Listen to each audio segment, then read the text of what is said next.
So today is a very great, I think it's a good training days. Namaskar, Nidika ji.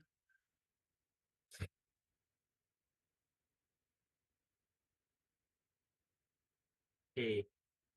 And let me start the session uh, to introduce today's our expert. We have with us Dr. Himanshu Das.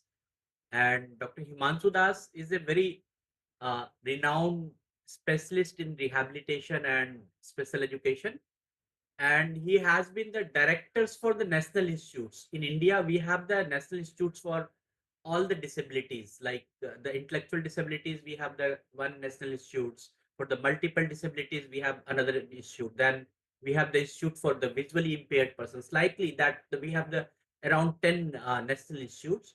So Dr. Himanshu Das has been the directors for those institutions, and he is having PhD degree in special education. And we welcome you, Dr. Himanshu Das sir. And moreover, he is my good friend and he is very good fellow of Manovikas. We are very good. We can say that the family friend, and we welcome you, sir. And today we will talk on the UDL, the Universal Design of Learning, and moreover you can ask any questions. I'll suggest everyone, so whenever you feel any kind of difficulties while you are teaching with the children with disabilities, so if you feel okay, is there any kind of behavioral issues or any kind of sensory issues, so you feel free to ask many questions. That will be very great for us also. So we welcome you all once again, and then we can start the session. Himanshu sir. Hi, namaskar, everyone. Very good morning to all of you. So are you able to start your video? Yes, I'll be starting. Actually, it's raining cats and dogs Okay. here. It's Okay. a lot of rain. Connectivity is not very good. That's the reason I'm on audio right now. Once the rain goes off, I'll be switching on my video maybe. Yes, great, great. Yeah. So you can access now. It's very nice to be interacting with very young learners. I hope it's a fine day for all of you. Uh, what we are going to discuss today is nothing but what we had been learning so far in the world that we live in, and the way we learn or the way we had been taught. Everyone knows how we had learned so many things since we were born, and every day we are learning so many things.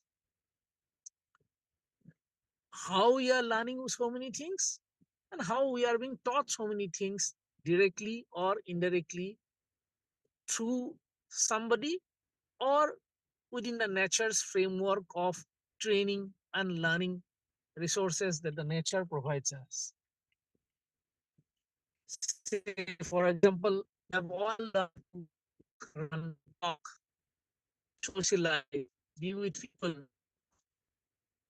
spend so much of time with so many different kind of people, going to school, learning so many subjects, so many skills, maybe sports, post-scholastic activities, debate, recitation, so many things that we have learned so far.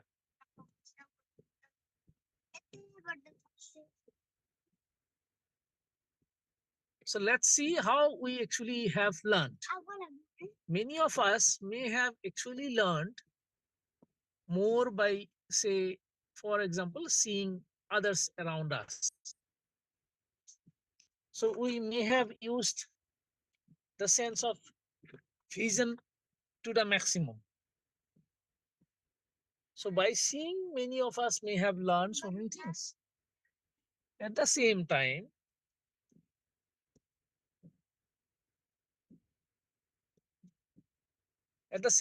when we see, say, how our counterparts, those who cannot see, they have learned.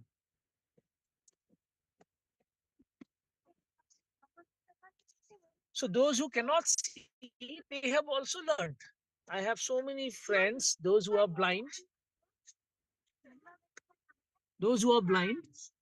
and they too have learned everything like you and me. That means they have learned mostly by other tr- modalities other than the visual modalities that we see. For example, maybe hearing, maybe touch, maybe by doing some activities.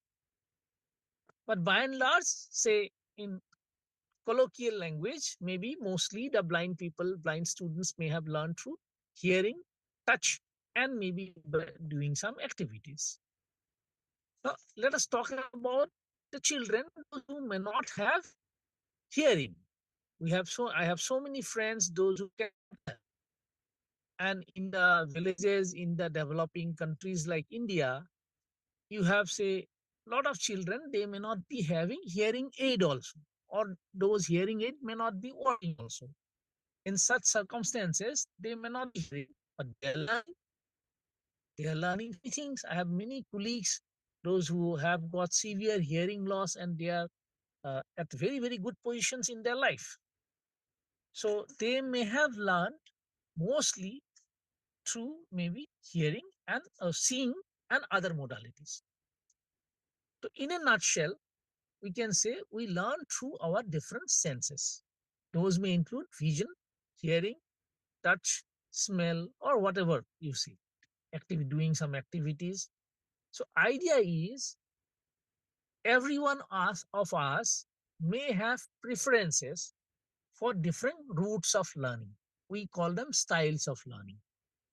So, when we remember our childhood, say, if I talk about myself, I remember mostly the things that I have learned through different activities. But when I ask my mother, by and large, remember mostly the things that she had been actually uh, orally memorizing. It means she was more dependent on her hearing. So every one of us may have different preferences for using different styles for learning. Somebody may have more preference towards vision, somebody may have more preference towards hearing, somebody may have more preference towards activity, somebody may have more preference towards writing, somebody have more preference towards, say, a different kind of a style of learning that may include mixture of any of these two or all of these two, three, five, six different modalities. So that is one aspect that we need to understand while talking about the teaching learning process of children with intellectual and developmental disabilities. So all of us, in summary, all of us keep learning 24 into 7 through different modalities, and everyone may have different preference for learning.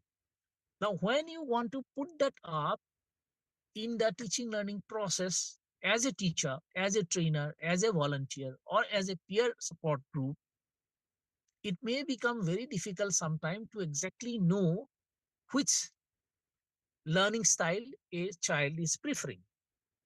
So, under such circumstances, what we do is we use the word universal design.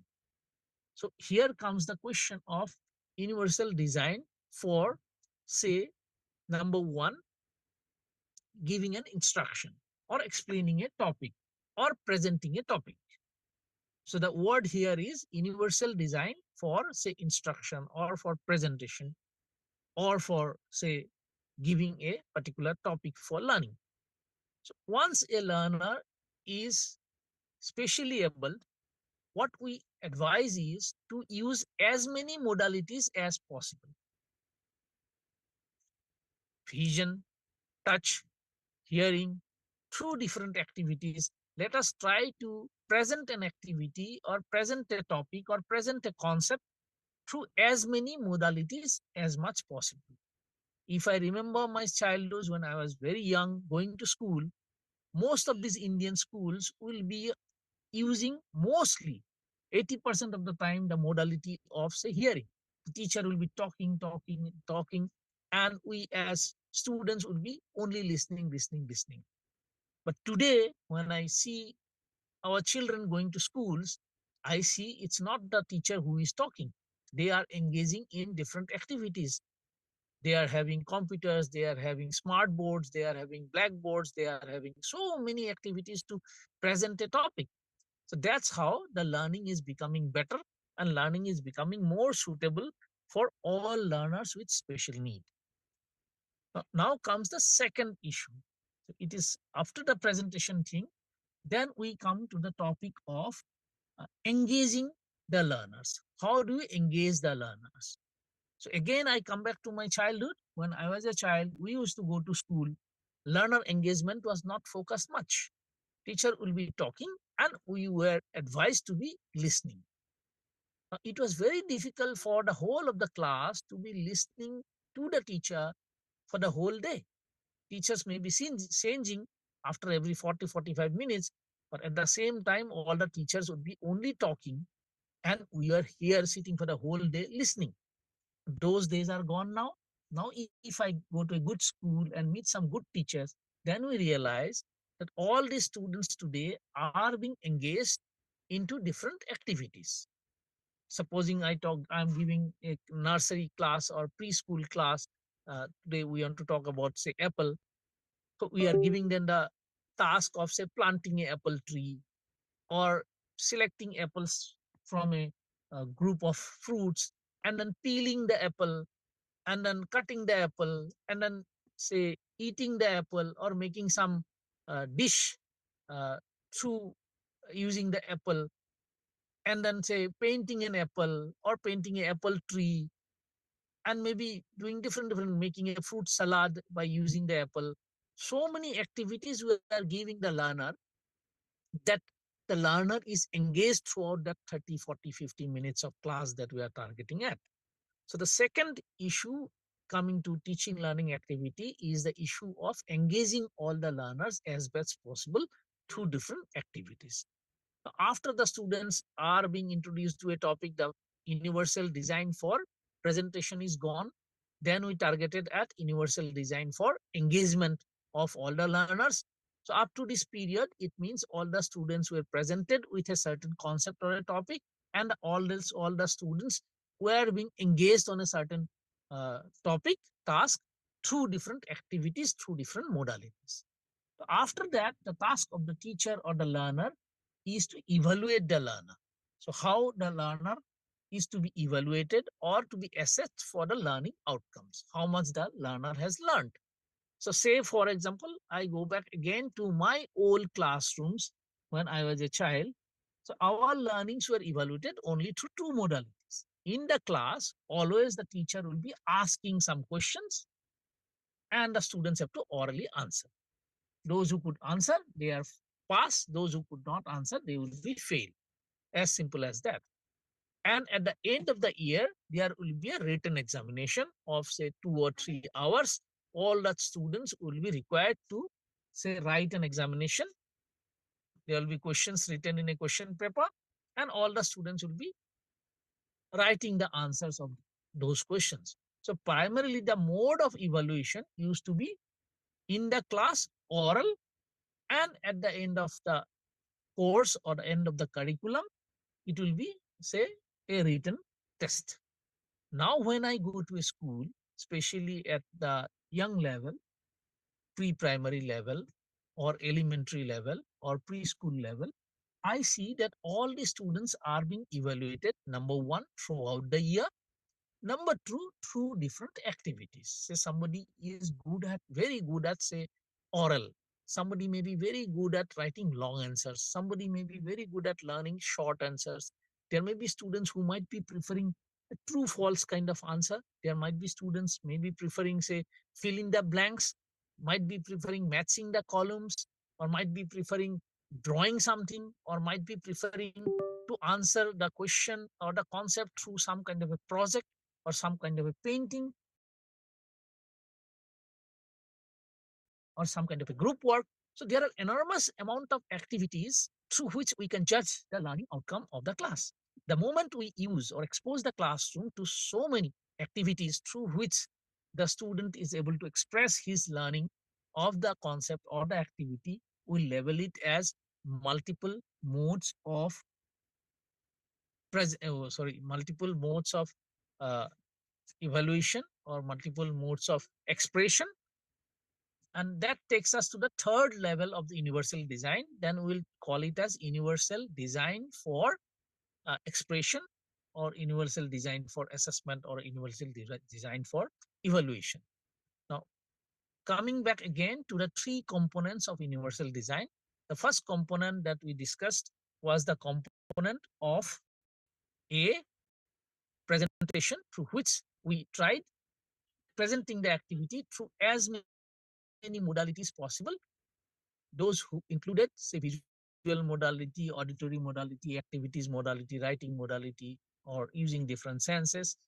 The second was multiple modes of engagement, through which we tried engaging the student through different activities. I gave you the example of learning about the apple, engaging all the students by different activities as best possible.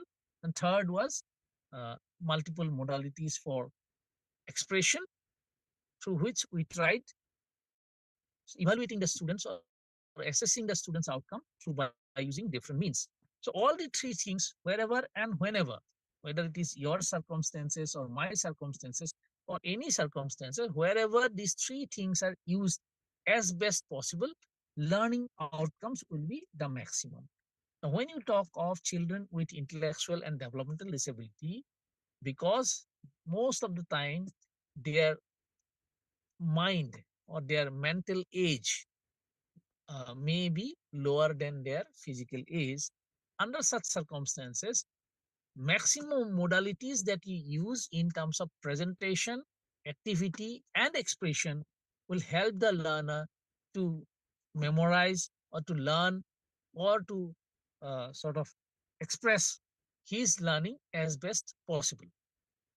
So, idea is not to reinvent the wheel, but to understand the natural way of learning by any XYZ like you and me, and focus more on implementing or focus more on using the three concept of multiple modes of presentation, engagement, and expression in the classroom as best possible for learners with intellectual and developmental disability, with the understanding that any of these, or two of these, or three of these, or many of these will definitely help the learner in terms of giving more attention to the task, ensuring those who are having less attention, they will be able to attend to the task. Those who are having perceptual problem, so I am having perceptual problem of hearing, but you are using multiple modalities, so my perception problems are solved. You are using multiple modes of engagement, so my attention problem is solved. I may have problems with certain kind of memory. Say I have problems with auditory memory. You are having problem with visual memory. Somebody may be having problem with episodic memory.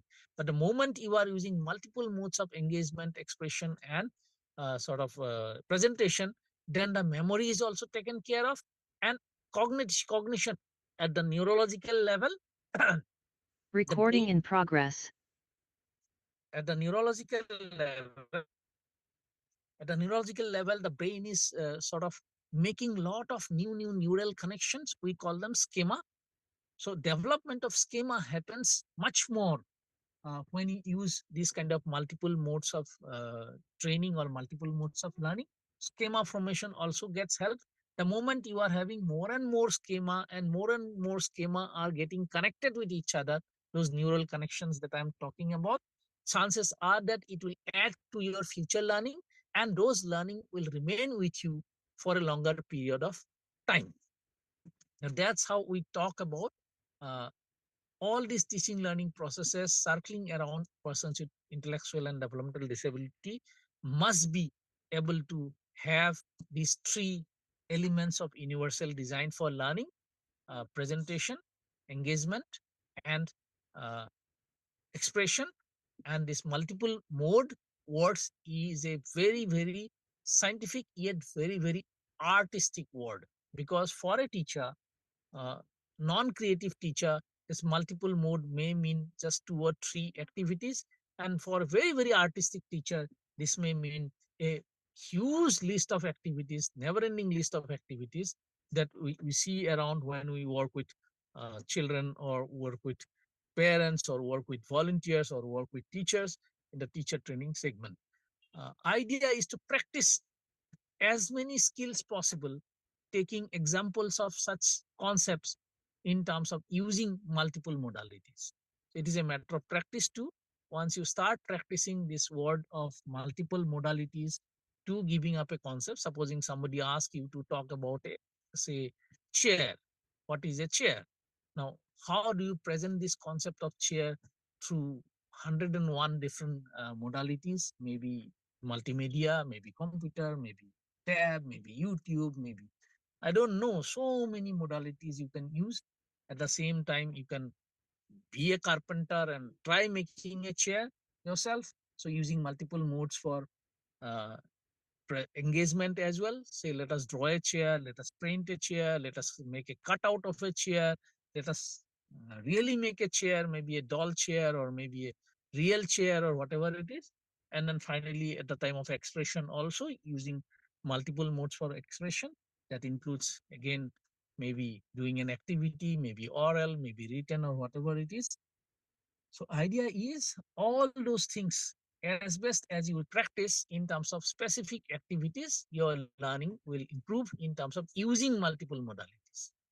So that's the crux of the whole concept of teaching learning for individuals with intellectual and developmental disabilities. Also today, we have learned the importance of the teacher, those who are making the classroom more learner centered, number one. Number two, collaborative learning.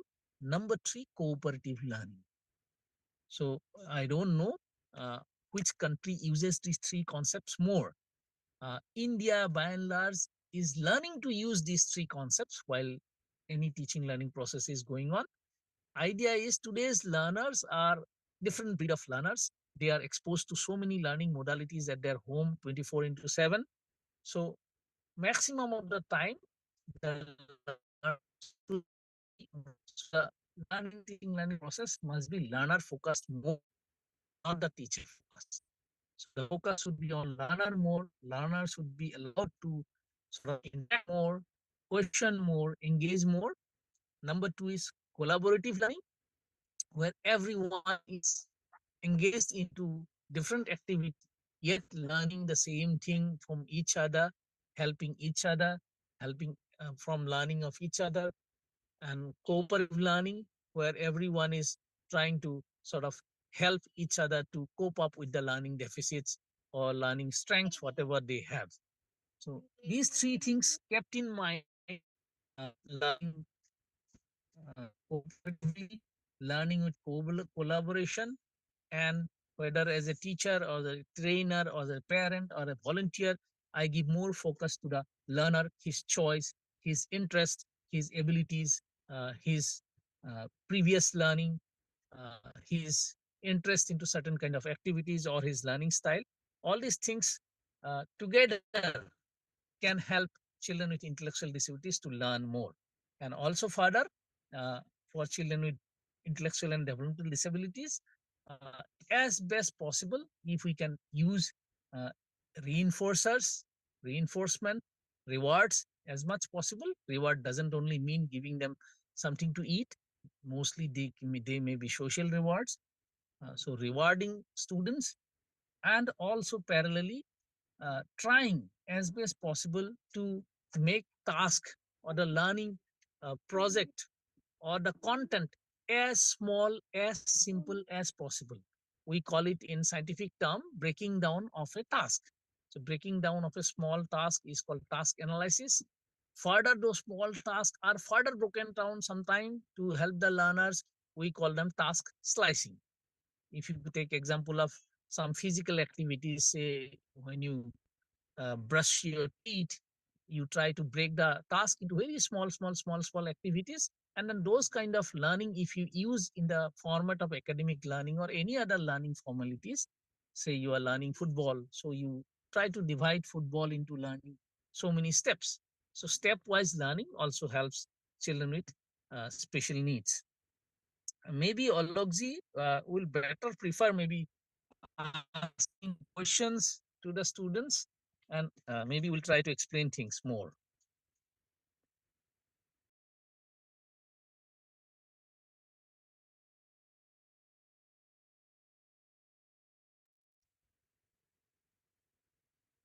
Sangeeta ma'am.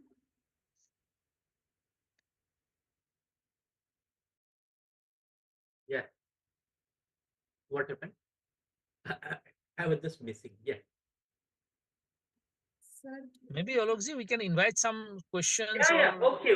Great, great. some So explanations more. thank you so much, Himansuda. It was a very, a unique way you have explained about the how we should have the multiple means of learning and engagements. So yes, let me introduce our volunteers first. They are mostly the our school-going students. Um some of them they are preparing for the colleges, like Abhi, he is preparing for medical things and others. And we have Anushka. Anushka, you can also introduce yourself and tell about yourself, what you are doing, and also share your experiences.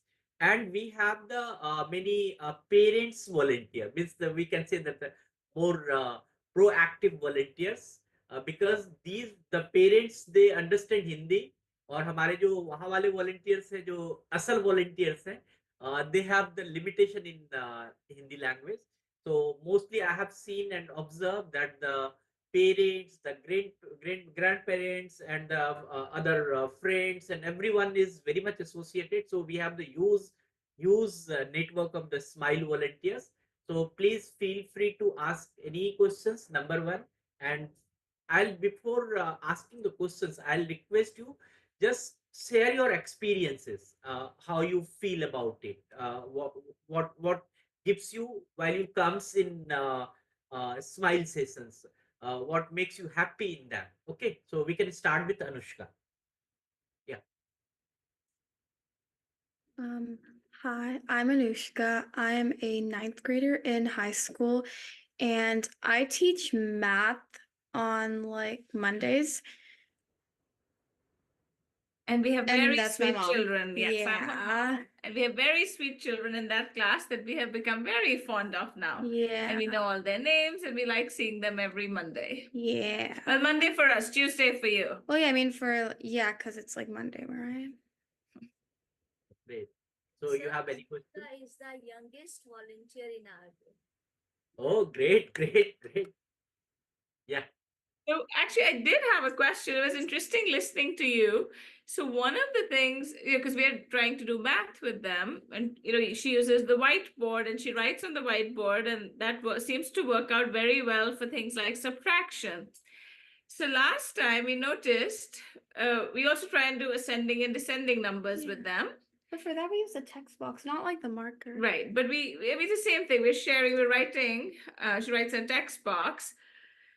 So we're trying different things. Last time we tried to make them read the numbers first, which seemed to go better because when we would just ask them, okay, tell us what's chote se bada, bade se chota, sometimes they would struggle with that. Even though apparently they know all the numbers, but Yeah. that the concept, they understand the concept in theory, because we went over it a few times. But when it actually came to the numbers, it felt like it worked better, as you said, if you break it down. But I'm not sure of if you're doing it correctly or not. So yeah, we would love to hear any advice you might have on that. Yeah. For Anushka, right? Yeah. For mathematics, my experience is most of the time what happens is, unlike any other subjects, mathematics, we have the problem of current level of learning vis-a-vis what we are expecting the child to learn. So most of the time, mathematics is something very scientific in nature. The children may not have a prerequisite capacity of learning that particular task. Say, I may not have confidence over, say, meaningful counting more. Meaningful counting is knowing 8 equal to 8 something. So meaningful counting, they may have problem. They may have problem, say, higher number and lower number. So those kind of things, before transferring to Blackboard or so, I would suggest you to get into more activities where they are able to meaningfully sort of do addition, subtraction as much possible. Then we shift to Blackboard or board with the materials, and we go to board with the two-dimensional figures of say balls or sticks or whatever you make. That is one form of things that we advise. And the second thing that we advise is in mathematics, maybe after a few classes you might need, is task analysis for mathematics is a very difficult job. Say I say 21 minus say 11. Doing the task analysis is actually very, very difficult. So identify the number on the upper right hand side. 21 minus 11. Identify the number on the upper right hand side. Identify the number lower right hand side. Okay. So that's Task like, analysis is very, very difficult. Now it means I'm asking you to identify the 1 of 21 and the 1 of 11. Target at those two and do the subtraction. Then doing the subtraction is the task, third task. Fourth task will be writing the result below the line, right side line. So you see, just for the small thing of 1 minus 1 and writing 0 below the line gives you 4 tasks to complete.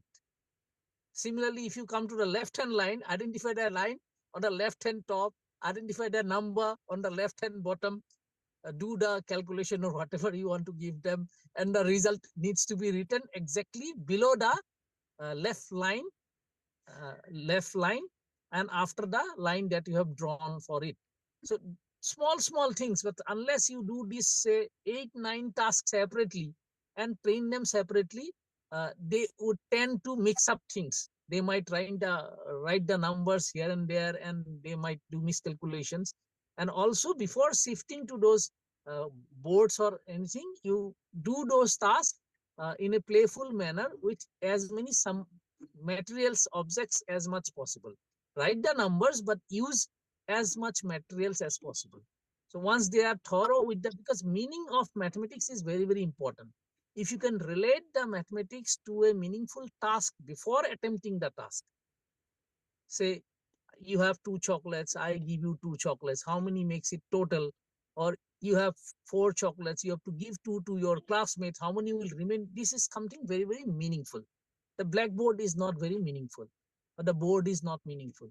If you can somehow relate to their life, relate to any activities of their life, especially say if you talk about their birthday or some present or some gift, they become more interested. So those kind of things, if you can somehow bring up and then get them into some kind of task before doing that actual task on the board, I'm very sure they will enjoy. Thank you. Thank you. thank you. Yes, Abhi. Hi, I'm Avi. I'm a senior preparing for college applications right now. I'm interested in the medicine field, particularly the neuroscience, which is one of the reasons why I've taken kind of an interest in teaching these students and kind of seeing how their minds work because they're a little bit different from what I experience in my daily life. I'm unlike Anushka, I'm a little bit more focused on the English side. I do conversations with them, and my question to you is, at least when I've been talking with them, it's less about the grammar for me and just more about making sure they can converse with everyone. And as you talked about, like those different modes of learning, which, and then like I feel like conversation is something that's a little bit not as much. So having them do that makes them a little bit used to the unorthodox methods of communication. So I was just wanting to hear your thoughts on how like making conversation instead of grammar and the emphasis on that and maybe a few other techniques that might help me in terms of unorthodox learning. For language, my only apprehension about learning a language is more than the disability or more than the special need. It's the opportunity to use the language, and it's the opportunity to hear the language. Most of the time, our children are devoid of both of these two. They get to hear less of the language, they get to communicate less of the language from their very childhood. If you see, look at your life and the life of a special need child, you will realize this through whether it is talking to peer, your friends, talking to your seniors, talking to your juniors, or talking to your family members, or your turn of expressing yourself. So it means both in terms of receptive language and in terms of expressive language, the opportunities are far lesser for special needs children. If you do a study, or we have many studies to suggest the opportunities are as less as 20 to 25% only. So when you talk about learning of any language, idea is we have to now focus more on giving them the opportunity to hear and opportunity to say express. Say today I talk of say talking to you in English. So it's almost 2 years now.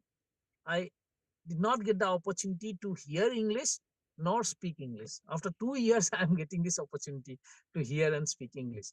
So that's the story of special needs children. And also, we need to understand in many of these children, we need to also evaluate what is their mother tongue or which language they are exposed to at home.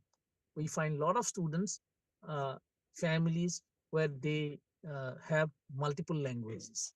Say the parents may be talking in different languages. They might be watching television or watching the mobile or YouTube or using the net in a different language. So that is one area we need to take care of. And also giving them tasks where they have ample opportunities to listen and ample opportunity to speak as much possible. Once the spoken and hearing is taken care of, then the question of reading and writing or grammar comes up. So more focus laid down on those two things, because ultimately everything is neuroscience that you are interested in, no? So neuroscience would prefer that prerequisites are set right. If you do not have proper muscle to run, then you will not be running. The muscle to run is means more to hear and more opportunities to speak.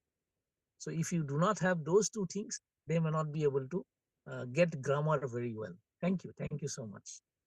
Yes. Thank you. Yeah. Gauri ji and Nidika ji.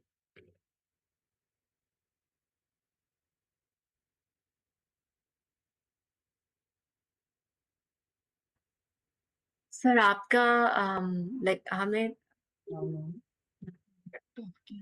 Sir आपका आपने तो एक ही mode use किया हम सब के लिए आपने कोई पावर पॉइंट यूज नहीं किया you've been talking but you've really been able to engage us and it is really it's an honor to hear you talk about how we should approach these students.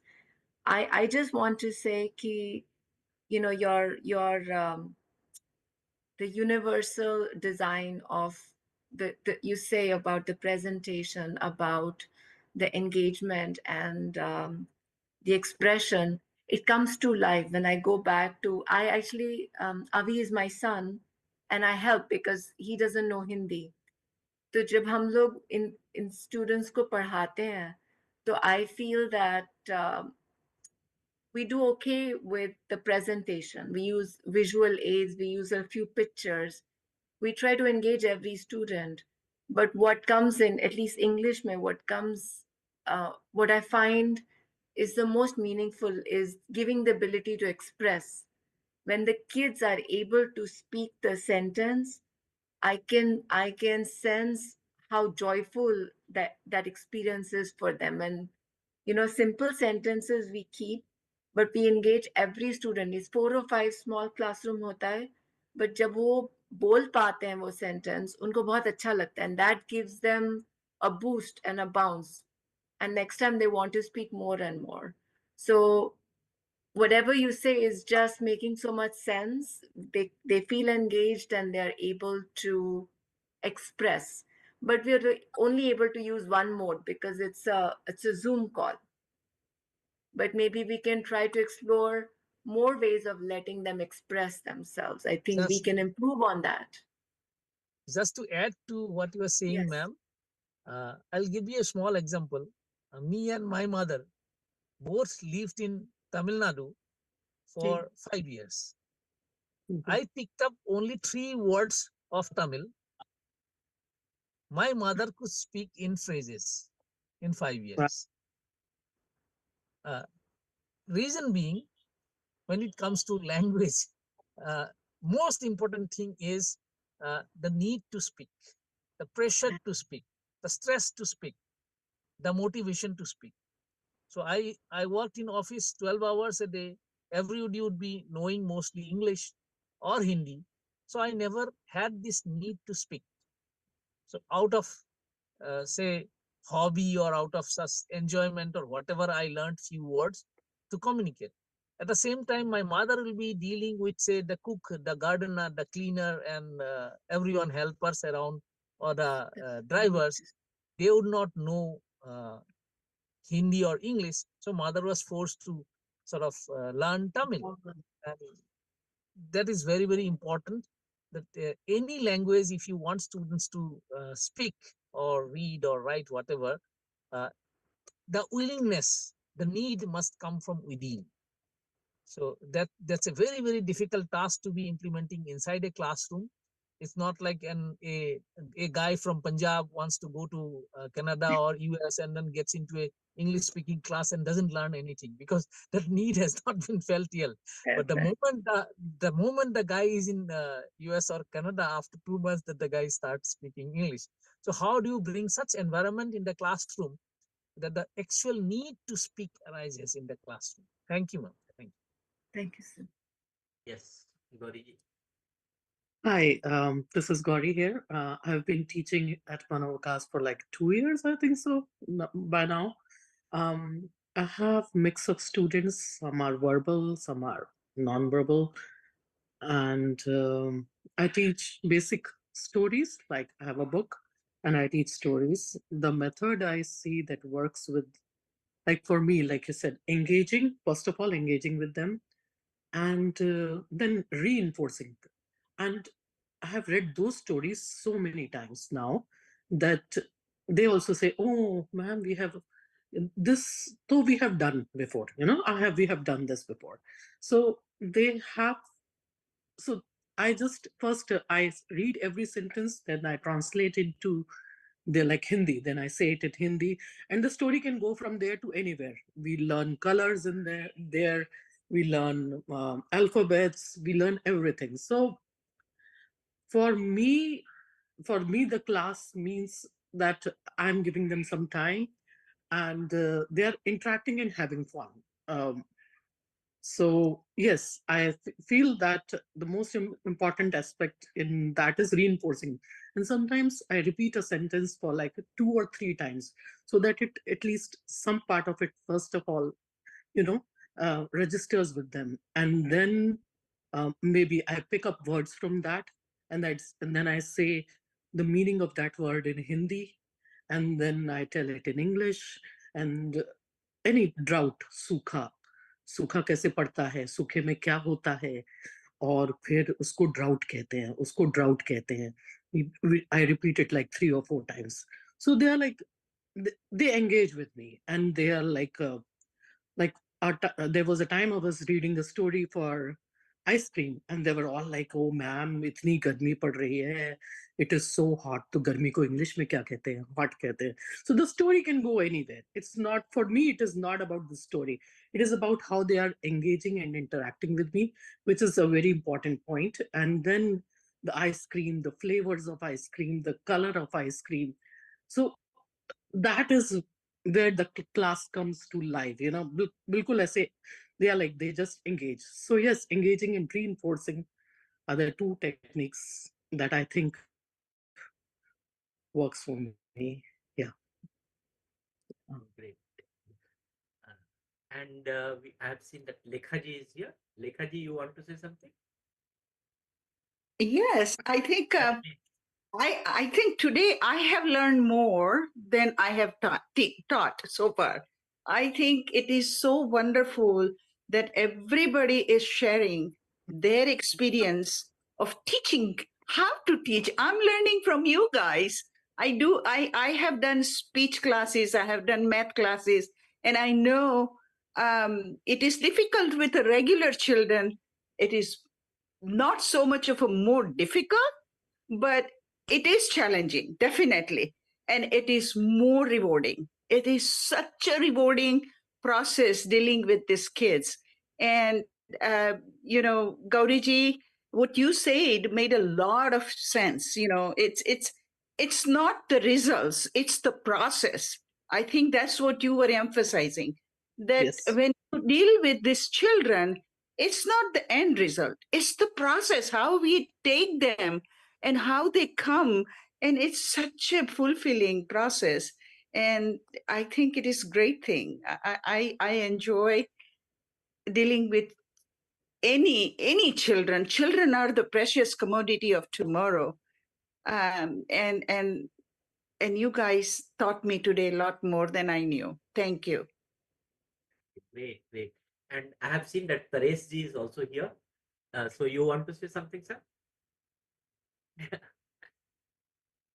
Uh, so, yeah. Right. Actually, I was hearing on the side, and the question that, when I see when my son and my wife is in the class and they teach, the question sometimes that comes to me is that some of the children have different types of disabilities, and how do you make the class so it is more inclusive to everybody, because you don't really know at what level the disability is, the understanding power, and how do you try to make the class more inclusive so the kids feel, all of them feel part of it. Yeah, that's great. Yeah. Yes, that's the process. That it's not we are teaching them, we are also learning in the process. And it's a mutual transaction. And if we remember that, then I think we are really good. Not great, but good. Thank you. Uh, Same thing. Sometime it also comes, Himanshu, with me also. So maybe there is a class of 10 or 15 students, or maybe the class of 200 participants, where maybe the big public gathering and all. So how we can find out that my lecture was impacting or not, or my teaching process has gone very carefully for them or not. In my experience, I have seen that the many faces are blank, so they shows कि, okay, हमने सीखा या नहीं सीखा पता ही नहीं चलता कि वो ना ही वो मुस्कुराया उसको देखकर. Even there is no expression after learning any such thing. So as a teacher, as a facilitator, how we can understand कि my program or my efforts was successful or not? Uh, it's very difficult indeed. The most difficult uh, task of today's classroom is basically understanding the whole of the group and giving differentiated instruction to the whole of the group and giving different engagement activity to the whole of the group. That's the most difficult part. But what I have learned is if a teacher is given the opportunity to be with the students for longer period of time, say I get a seminar class only for 45 minutes or 20 minutes, that doesn't make any sense. But when you are given a classroom for a year and for say 5 hours a day, then maybe after a few weeks or few days of being with them through different activities, again learner centered sort of learner centered activity, if we are able to do, and if we are able to somehow uh, engage them into multiple modes of presentation, expression of engagement, then my experience has always been positive that within few days or few weeks, you know which of the students are getting more interested in which kind of learning, especially when you give some kind of classwork, homework, and ask them to make different kind of groups. Then we get to know that which of the students are getting into what kind of groups, and give them opportunity to make group themselves. Also gives an idea about selecting the students themselves. They according to me, they also have this idea of which task they are good at. And when it comes to students engaging themselves into small competition amongst themselves, they also tend to group themselves with the students those who are good in a particular domain, say expression through art kind of activities. So they will not take up a student who is good in football in that activity. So if you have some kind of oral thing, they would tend to end up with that group which is doing well in oral.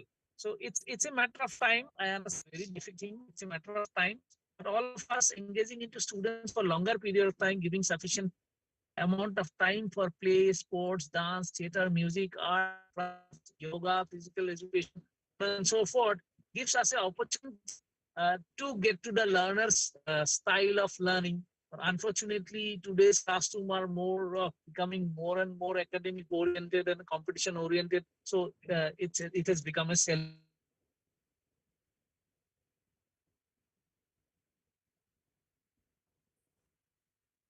I have one more question, sir. तो हम लोग का class, most of our classes are online. Be it math that I think Anushka is doing or English that Avi is doing.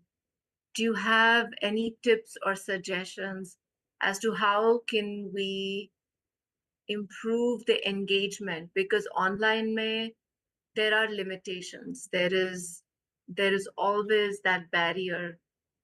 We are limited in our scope of access. So any suggestions you would have as to how we can improve on, you know, taking into your presentation engagement and expression, how can we get that universal learning into each of those 3 tabs on a Zoom meeting? Any ideas that you think we can I'll incorporate? give you. I can only share my experience here, ma'am. Ji. I was director of a special school for the blind. Ji.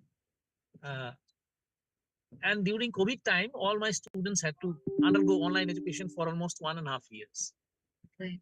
Initial first 2-3 months was not very successful, but eventually something clicked me that preparation for an online class needs to be done in advance. Whatever activities I want to plan, I plan a lot of activities, give students the list of those activities and be with those things and materials before the class. Be ready with the class. With the class, say whether it is cutting paper or peeling an apple or counting sticks or playing with stones or playing a video or doing a worksheet, I was ready with all the things before my class, and I'll share with all those things with my students and share with the parents that these are the things that needs to be ready before the class. And that's how my success of online classes were much better than so-called the mainstream online classes, those were going on in the country for almost a year. And eventually my school won the best school award in the whole country. Yeah. Thank you, sir. We can try to be more and more prepared. Our lessons can continue to improve and we have to be more ready. We'll definitely incorporate that, sir. Thank you. So anyone would like to say something? No. Yeah. Or koi question, any more questions or any more suggestions, anything? So let's say thank you to you all for joining, and thanks a lot to Himansuda. We are saying that Da is the brother. Okay, Himansuda. So Himanshu sir, he has been a very kind enough to spare his time. He is somewhere, he's traveling and all. So thank you, Dada, for joining us. And I hope in the next coming 2-3 months, we will come with the new topic. And I understand the Himanshu sir, he has a lot of experience in teaching learning process and lot of experiences in the behavioral issues and all. So maybe in online classes, we are not able to understand the behavior of the persons thoroughly, because we are not observing all through with the environment and everything. So we are just only seeing the face or seeing the activities, but how he reacts to the environment, how the environment impacting to the person's behavior, that also need to understand. So maybe we will come with some new topic that should be related to the behaviors of the students and all. So we will prepare for it. So thank you, Sangeeta ji, for catching Himanshu sir and putting it here today. So thank you all. Thank you our volunteers, Nidhika ji, Gauri ji, Lekha ji, Anushka, and everyone. So thank you all. Thank you everyone. Thank you so much. Thank you, sir. Thank Thank you very much. Himanshu sir, very, very thank you to you. And we hope we will able to bother you once again with a new. Thank you ठीक है so much, sir. ठीक Thank है you, नमस्कार ma'am नमस्कार Namaste. Thank you. Thank you, sir. Thank you everyone. Thank you. Recording stopped.